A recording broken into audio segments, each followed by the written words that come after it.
Welcome back to my channel. चलो India science पढ़ें। आज का हमारा टॉपिक है डेंसिटी ऑफ अ क्रिस्टल। तो चलो डेंसिटी निकालना सीखते हैं। आपको पता है डेंसिटी क्या होती है? Mass upon volume. Hello students, welcome back to my channel. चलो इंडिया साइंस पढ़ें। आज का हमारा टॉपिक है डेंसिटी ऑफ अ क्रिस्टल। आप लोगों ने टाइप ऑफ क्रिस्टल पढ़ लिए थे, BCC type of unit cell, FCC type of unit cell. आज हम सभी यूनिट सेल्स की डेंसिटी निकालना सीखेंगे। देखो, डेंसिटी होती है मास अपॉन वॉल्यूम। और किसी यूनिट सेल का आप मास कैसे निकालोगे? भाई उसके अंदर कितने एटम है वो, और एक एटम का मास कितना होता है ये। आपने नंबर ऑफ एटम को किससे रिप्रेजेंट किया था? जेड से। एक एटम का मास एम, तो टोटल मास आ गया। वॉल्यूम कैसे लिखोगे? क्यूबिक यूनिट सेल था, साइड ए, तो वॉल्यूम कितनी हो जाएगी? ए का क्यूब। इतना समझ में आया? अगर अब आपको मोलर मास दे रखा है तो आप ये बताओ कि उसमें से एक एटम का मास कैसे निकाल दोगे। देखो, आप लोगों को पता है मोलर मास क्या होता है? एक मोल एटम का मास। इसको हम लोग क्या बोलते हैं? मोलर मास, जिसे मैं कैपिटल एम से डिनोट कर रही हूँ। एक मोल में कितने एटम? 6.022 इंटू 10 की पावर 23 एटम्स। यानी जब इतने एटम मिल जाएंगे तो उन सबका मास किसके बराबर? मोलर मास का। तो आप एक एटम का मास कैसे निकाल दोगे? m अपॉन 6.022 इंटू 10 की पावर 23।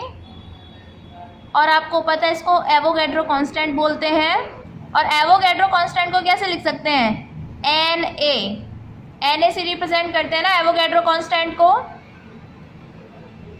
अभी आपने ऊपर लिखा था स्मॉल m, क्या रिप्रेजेंट कर रही थी? एक एटम का मास, जिसको आप मोलर मास के टर्म्स में लिख सकते हो m अपॉन Na। तो देखो डेंसिटी क्या हो जाएगी आपकी? Density will be equal to Z into M upon a cube. और अभी आप एक एटम के मास की जगह क्या लिख सकते हो? Molar mass upon Na into a cube. तो ये आपका आ गया डेंसिटी का formula in terms of molar mass. तो अभी आपका फॉर्मूला क्या? Z into M upon a cube into Na।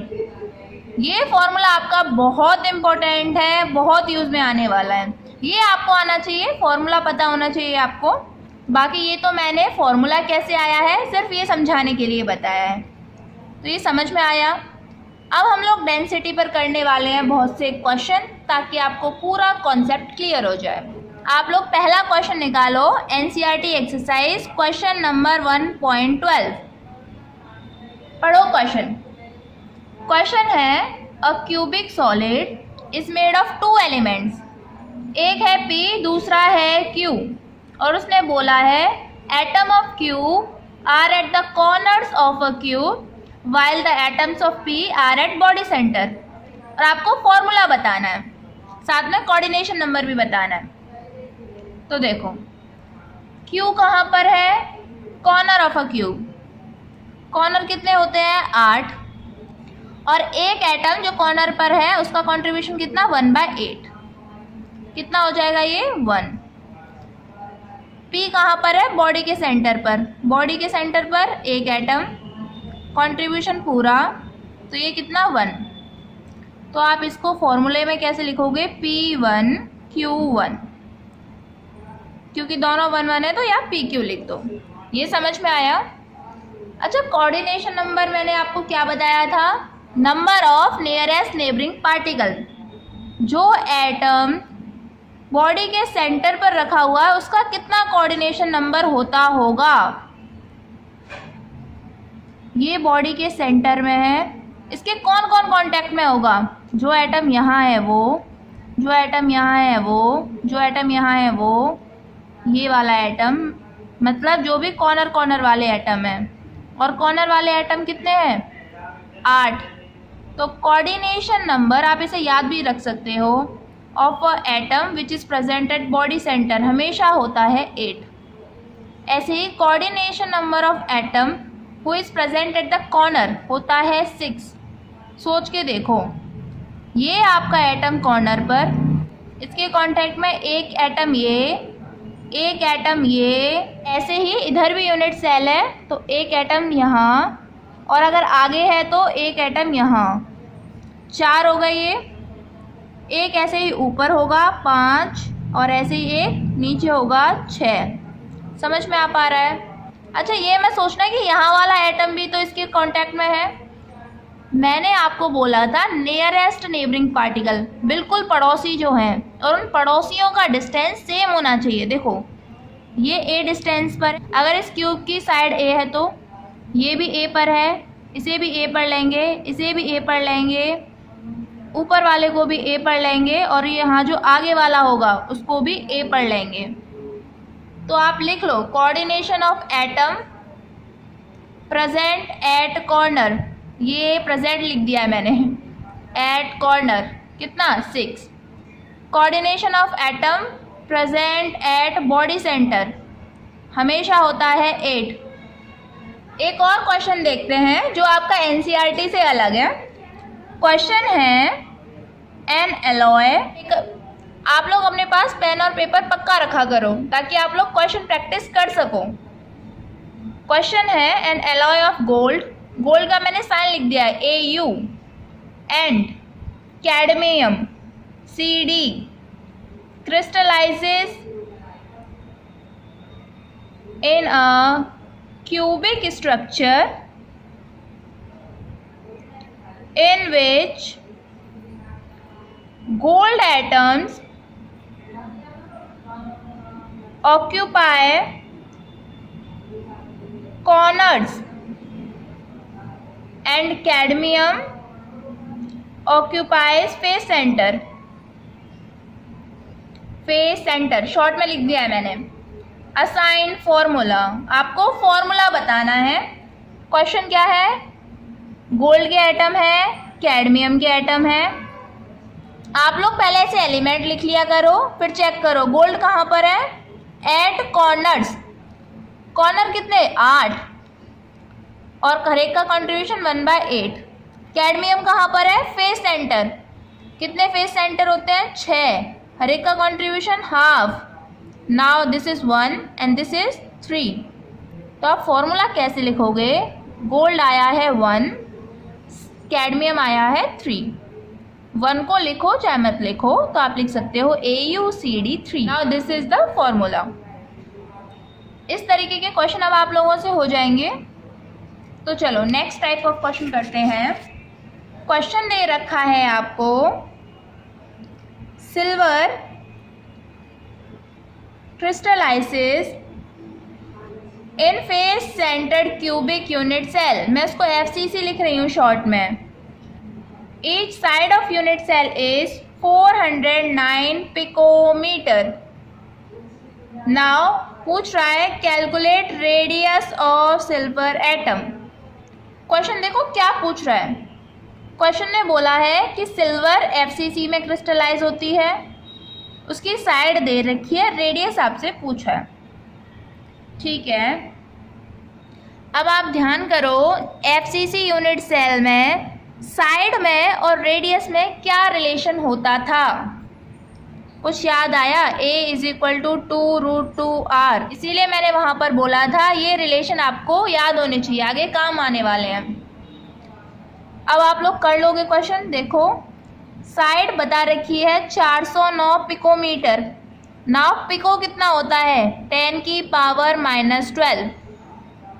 जैसे मिली 10⁻⁻3, माइक्रो 10⁻⁻6, लिखते हैं PICO, पिको 10⁻⁻12 इक्वल टू 2 × √2। रेडियस आपको निकालनी है, तो this is going to be 409 upon 2√2 into 10⁻⁻12 metre. ये आपकी क्या आ जाएगी? रेडियस। अच्छा अब इसको ऐसे ही नहीं छोड़ना है, आप लोगों को पूरा सॉल्व करना है। आप लोग जितनी इस पर क्वेश्चन प्रैक्टिस करोगे उतनी कैलकुलेशन फास्ट हो जाएगी। तो आप लोग इसको पूरा प्रैक्टिस करो। इसके अलावा आप लोगों के क्योंकि इस बार MCQ क्वेश्चन आने हैं तो मे भी पॉसिबल ऐसे ऑप्शन दे ही नहीं, सॉल्व करके ऑप्शन दे तो आपको दिक्कत होगी, पूरा कैलकुलेट करना है। ठीक, नेक्स्ट क्वेश्चन देखते हैं। क्रोमियम क्रिस्टलाइसिस इन BCC यूनिट सेल और एज लेंथ दे रखी है, मैं डायरेक्ट लिख रही हूँ, एज लेंथ दे रखी है उसने 287 picometre. Calculate atomic radii, atomic radius calculate करनी है आप लोगों को। याद करो BCC unit cell, edge length दे रखी है, रेडियस पूछ रहा है, रिलेशन याद करो A इक्वल टू 4/√3r। अब कैलकुलेट हो सकता है क्या? A कितना? 287 इंटू 10 की पावर -12, 4√3 इंटू r। आगे कैलकुलेशन हो जाएगी। तो आपको अगर एज लेंथ दे रखी है, रेडियस पूछा है, या उल्टा रेडियस दे रखी है, एज लेंथ पूछ रहा है, तो आप डायरेक्टली क्या कर लोगे, रिलेशंस को याद रखो। Your next question is copper crystallises with face centred cubic unit cell यानी FCC and radius of copper atom आपको दे रखा है। रेडियस दे रखी है कॉपर की 127.8 picometre. Now calculate the density of copper metal, calculate density of copper. देखो कैसे करोगे। सबसे पहले देखा करो क्या दे रखा है, रेडियस दे रखी है आपको, डेंसिटी निकालनी है। अरे आप लोगों के पास तो फॉर्मूला होता है, density is equal to Z into M over AQ into Na। M क्या है? Molar mass. आप लोगों को मोलर मास क्वेश्चन में गिवन होगा, उसकी चिंता करने की जरूरत नहीं है, और आप लोग क्वेश्चन इतने करोगे कि ये मोलर मास अपने आप याद हो जाएंगे। देखो, जिसमें एलिमेंट क्रिस्टलाइज होता है उसकी Z की वैल्यू रखते हैं। FCC में Z की वैल्यू क्या थी? 4। मोलर मास रखेंगे कॉपर का जो होता है 63.5। A क्यूब मतलब एज लेंथ, क्यूब की साइड, यूनिट सेल की साइड गायब है। और Na क्या होता है? एवोगैड्रो कांस्टेंट 6.022 इंटू 10 की पावर 23। अब आपको दिक्कत क्या आ रही है क्वेश्चन में? साइड गायब है, तो अब आपको पहले साइड निकालनी पड़ेगी। अच्छा, हमें एक फॉर्मूला आता है FCC यूनिट सेल के लिए, A is equal to 2√2r। Radius दे रखी है, साइड निकाल दो पहले।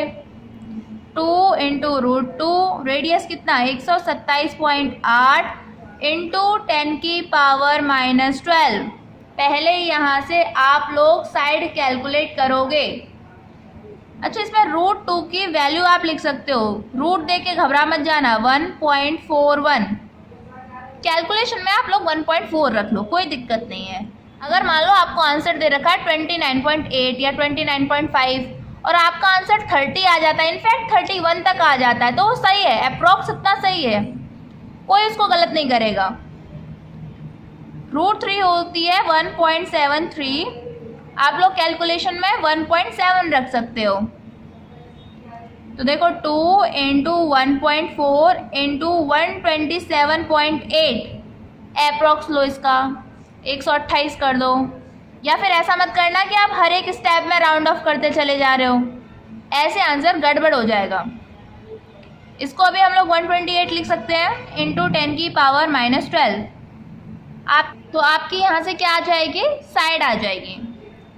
अब पुट करो जरा, 4 इंटू 63.5, A का क्यूब, ये साइड A आई है, इसका भी क्या करना है? क्यूब। 2 इंटू 1.4 इंटू 128 इंटू 10 की पावर -12 का क्यूब इंटू, अच्छा 6.022 है, आप इसको 6 लिख दो, इंटू 10 की पावर 23। इतना ठीक है। अब देखो 63.5 अपॉन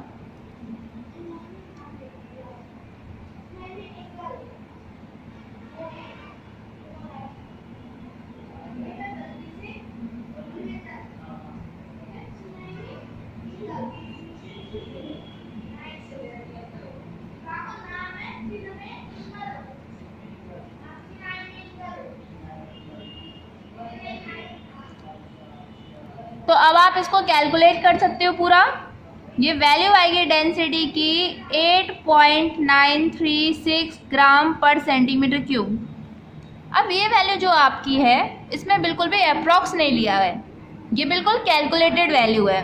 अगर आपका आंसर 9 आ रहा है वो भी सही है, 8.5 भी आ रहा है तो भी सही है, इतना अप्रॉक्स आपका चल जाएगा।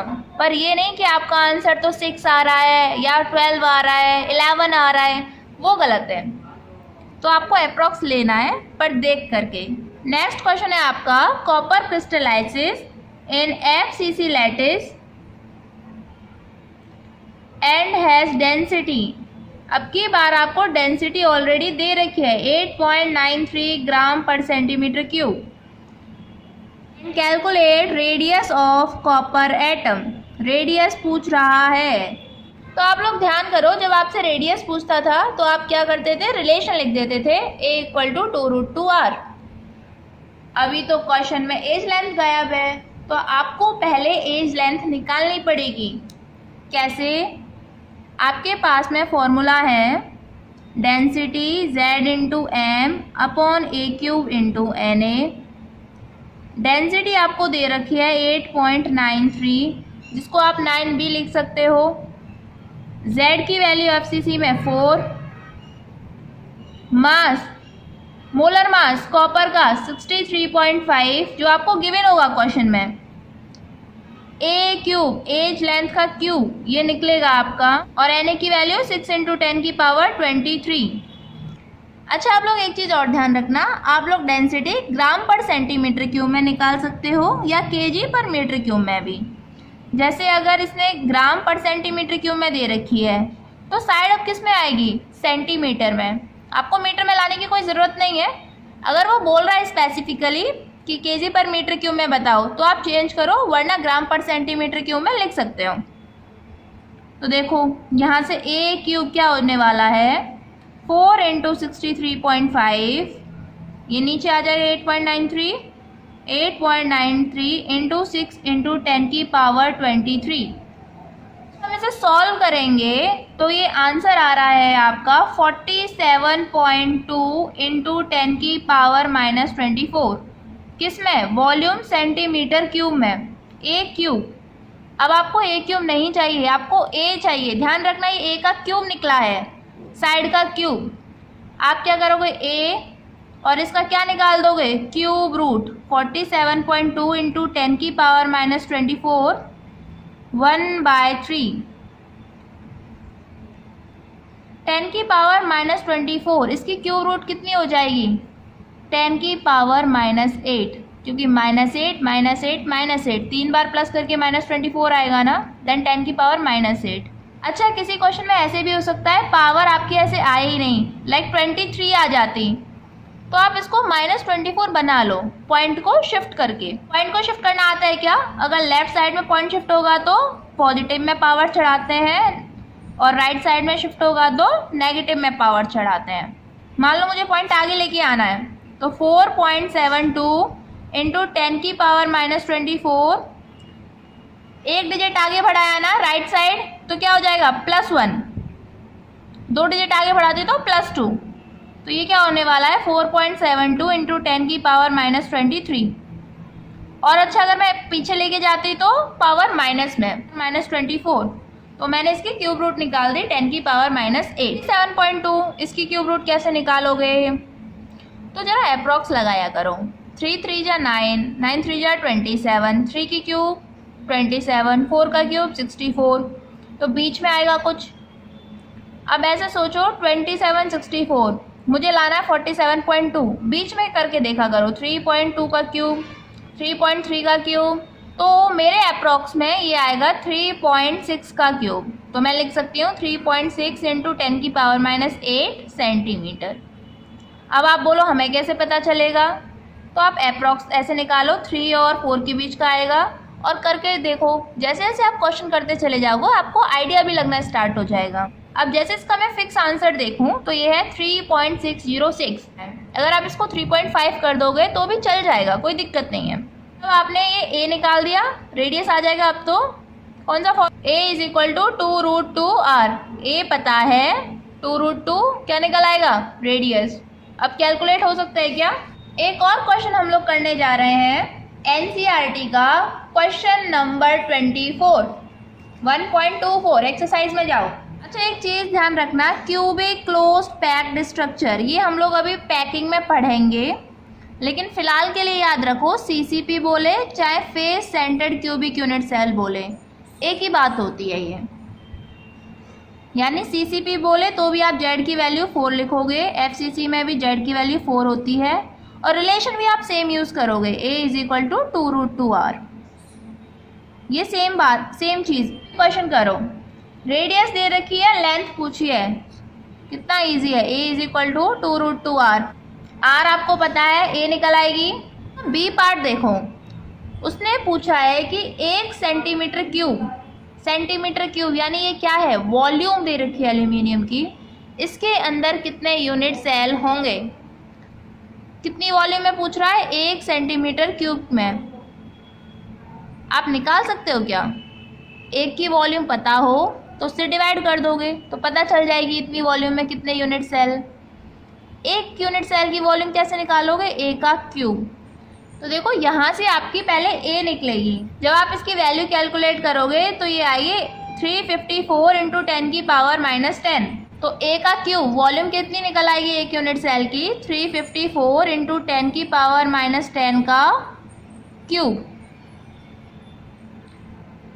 तो आप नंबर ऑफ यूनिट सेल बता सकते हो अभी कितने, टोटल वॉल्यूम कितनी है upon volume of 1 unit cell. Total volume कितनी, 1 सेंटीमीटर क्यूब। ध्यान रखना वो सेंटीमीटर क्यूब में, ये भी आपको सेंटीमीटर क्यूब में ही रखना है, ये ऑलरेडी आपका सेंटीमीटर क्यूब में ही है। तो 354 × 10⁻⁻10 का क्यूब। कैसे सॉल्व करोगे, 1 अपॉन 354 कितनी बार, 3 बार, 354 × 354। 10⁻⁻10 का क्यूब कितना होने वाला है, 10⁻10, 10⁻10, 10⁻10, 10⁻30। अच्छा, और अगर ये ऊपर चला जाए तो पावर प्लस में 10⁻30 ऊपर, 354 × 354 × 354, 10⁻30। तो सोचो 10 × 10 × 10 30 बार। इसमें आप कितनी भी बार लिख करके सॉल्व कर लो, 10⁻27 मान लो, ऐसे 354। तो इनको इजी कर करके काट लो। इसे कैसे कर सकते हो, 2 5 जा 10, ये 177 बार, 5 177, 5 177। अगर आगे और कट पा रहा है तो इसको और खोल दो, इसको पूरा सॉल्व कर लेंगे और आपका आंसर आ जाएगा। ये तकरीबन आ रहा है 2.25 × 10⁻22 यूनिट सेल। अच्छा, ये पावर कम करना ज़्यादा करना आप लोगों को आता है ना, सॉल्व कर लो, पॉइंट आगे बढ़ाओगे तो पावर प्लस हो जाएगी, अगर आप लोग इसको राइट साइड में लेके जाओगे पॉइंट को तो नेगेटिव हो जाएगी। तो अभी आप लोग क्या करोगे, डेंसिटी के सारे क्वेश्चंस प्रैक्टिस करो, जितना प्रैक्टिस करोगे उतनी ही आपकी कैलकुलेशन इंप्रूव होती चली जाएगी। और आप लोग अपने नोट्स के लिए डिस्क्रिप्शन बॉक्स पक्का चेक करो। Okay, thank you students.